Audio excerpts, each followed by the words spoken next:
Hi students, this is Mriyal Raju, Senior History Faculty and Telangana Movement.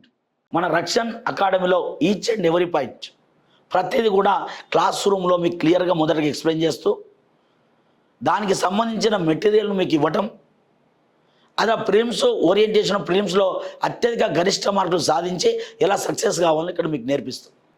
Number 2, ఇదే syllabus మీద మనకు సంబంధించి మెయిన్స్లో గతంలో ప్రీవియస్ క్వశ్చన్స్ ఎలా అడిగాడు, భవిష్యత్తులో అడిగే అవకాశం ఎలా ఉంది, ఎక్స్పెక్టెడ్ క్వశ్చన్స్ కూడా క్లాస్ రూమ్లోనే క్వశ్చన్ అండ్ ఆన్సర్స్ మీకు డీటెయిల్గా రాయించడం జరుగుతుంది.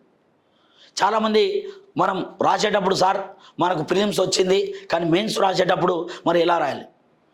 ప్రిలిమ్స్ మీకు క్వాలిఫై అయినామంటే మెయిన్స్ అనేది చాలా సింపుల్. చాలామందికి అపోహ ఉంటుంది, సార్ మెయిన్స్ క్వాలిఫై అవుతామా కాదా, సార్ మాకు మార్కులు ఎక్కువగా వస్తాయా రావు.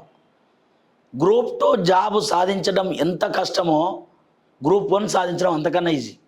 కానీ దానికి టెక్నిక్ తెలవాలి. మనం బైక్ నడిపేటప్పుడు స్టార్టింగ్లో బైక్ ఎక్కి నడపాలంటే చాలా భయపడతాం, కానీ వచ్చిన తర్వాత చేతులు విడిచిపెట్టి ఎలా నడపాలని ఆలోచిస్తాం. అలా చేతులు విడిచిపెట్టి ఎలా బైక్ నడపాలని ఆలోచిస్తారో ఇక్కడ కూడా ఈ మన రక్షణ్ అకాడమీలో మనం ఏం చేస్తామంటే, మీరు ఒక ఆత్మవిశ్వాసంతో, ఒక పట్టుదలతో, నాకు జాబ్ వచ్చినట్టే అన్న ఆలోచనతో ఎగ్జామ్ సెంటర్కి అడుగుపెట్టి మీరు ఎగ్జామ్ రాసి వచ్చే విధంగా చర్యలు తీసుకునే బాధ్యత మాది.